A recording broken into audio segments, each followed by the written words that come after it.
ഇതാണ് മക്കളെ ചുണ്ടയ്ക്ക. ചുണ്ട മരമെന്ന് കേട്ടിട്ടുണ്ടോ? ചുണ്ട മരമല്ല, ചുണ്ടത്തൈ.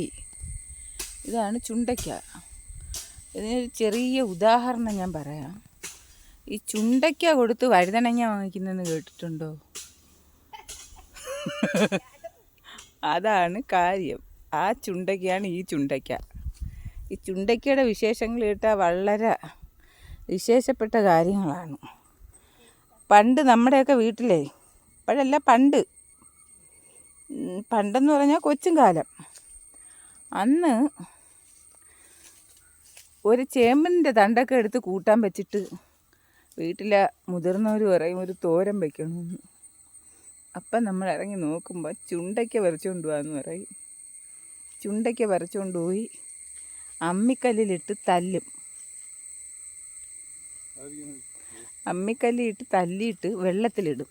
വെള്ളത്തിലിടുമ്പോൾ ഒരു മഞ്ഞ കര ഇറങ്ങും. ആ കര കളഞ്ഞിട്ട് തോരന് ചതയ്ക്കുന്നത് പോലെ തേങ്ങയും പച്ചമുളകും, കാന്താരിയാണ് ഏറ്റവും നല്ലത്, ജീരകവും ചുമന്നുള്ളി എല്ലാം കൂടെ ചതച്ചിട്ട് ഈ ചുണ്ടയ്ക്ക തോരൻ വെച്ചിറക്കി.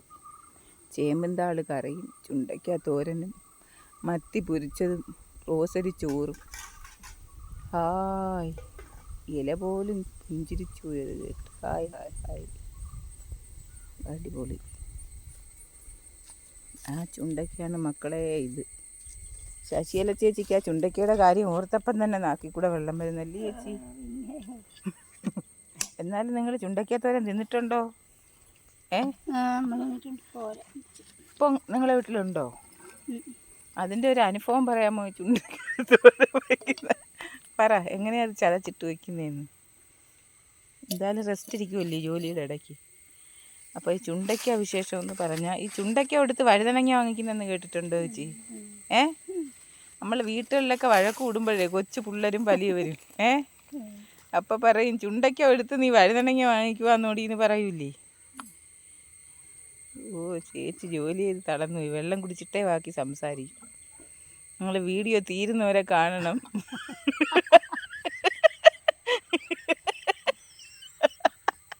സബ്സ്ക്രൈബ് ചെയ്യണം, ലൈക്ക് ചെയ്യണം, എല്ലാം ചെയ്യണം. നിങ്ങൾ കൂടിയ ചാനലുകാർക്ക് മാത്രമേ ഇതൊക്കെ ചെയ്യുള്ളൂ. നമുക്ക് ചെയ്യും, സബ്സ്ക്രൈബ് ഒന്നും ചെയ്യൂല. അതുകൊണ്ട് നിങ്ങൾ ഈ ചാനൽ കണ്ടിട്ട് സബ് ചെയ്യണം. പിന്നെ ചേച്ചി ചുണ്ടയ്ക്ക തോരൻ്റെ വിശേഷങ്ങൾ പറ. വെക്കണം. അത് പണ്ടൊക്കെ ഉള്ളവർക്ക് ഈ മലക്കറി 100 രൂപ കൊടുത്ത് ഒരു മലക്കറി വാങ്ങിക്കാൻ നിവർത്തി കാണത്തില്ല. അതുകൊണ്ട് അവർ ചുണ്ടയ്ക്ക, ചേമ്പുംതണ്ട, പിന്നെന്തൊക്കെയാണ് അയ്യത്ത് നീട്ടുന്ന വിഭവങ്ങൾ, കാച്ചിൽ ഒക്കെ പുഴുങ്ങും. പുഴുങ്ങി പാത്രത്തിലോട്ട് തട്ടി. ഉരുളക്കിഴങ്ങുണ്ടെങ്കിലും പന്നി ഒന്ന് തിന്നുകൊണ്ടു. അങ്ങനെ തട്ടി ഇത് തിന്നും. അത് തിന്ന ആരോഗ്യം ചേച്ചി ഇന്നും എനിക്ക്. ഇന്ന് ആ കാച്ചിലിൻ്റെ ആരോഗ്യമാണ് എനിക്ക് കേട്ടാ. മീൻ കറിയൊക്കെ വെച്ച് കഴിഞ്ഞാലേ അതിൻ്റെ ഈ വങ്കടയുടെ തല വേണം എനിക്ക്. ഒടുക്കം വന്ന് ഞാൻ പറയും എനിക്ക് ചട്ടിയോടെ മതിയെന്ന്. എന്താണെന്ന് വെച്ചാൽ തല കിട്ടുമല്ലേ. അങ്ങനെ ഈ വങ്കടയുടെ തലയും ചുണ്ടയ്ക്ക തോരൻ, കാച്ചിൽ പുഴുങ്ങിയത്, ഇതൊക്കെ തിന്നതാണ് മക്കളെ.